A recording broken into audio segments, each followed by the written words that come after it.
C'est pour cela que nous n'entendrons plus jamais parler de... franchement, c'est tant mieux. Bonsoir les amis. Le mot du jour est cochenille. Cochenille.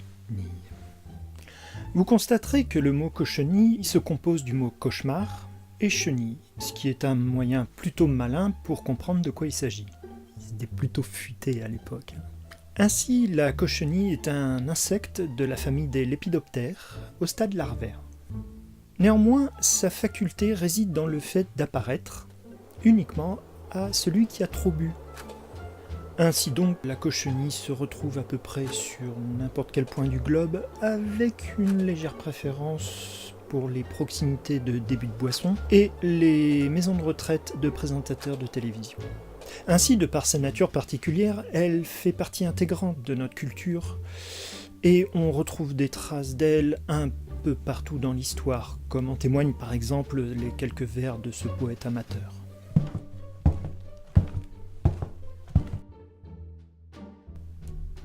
Le travail mène à l'ivresse. Pauvre air, buvons. La cochenille, en buvant sans cesse, apparaît au pauvre couillon.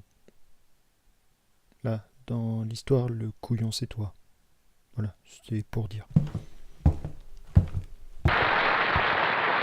Ah, merci Guitou, je n'aurais pas mieux dit moi-même. À ce propos, vous êtes nombreux à vous poser des questions sur cet insecte. J'en ai pioché une au hasard. Est-ce que la cochenille se transforme plus tard en copapillon? C'est une question fort pertinente. Malheureusement, pour y répondre, il faudrait que vous et moi ayons le même degré d'alcoolémie dans le sang. Ceci à des fins scientifiques, bien entendu. Je vous invite donc à m'inviter chez vous, à une quelconque terrasse, à l'heure de l'apéritif, pour que nous puissions nous imbiber mutuellement. Et à ce moment-là, je serai ravi de répondre à cette question. Cette émission est maintenant terminée.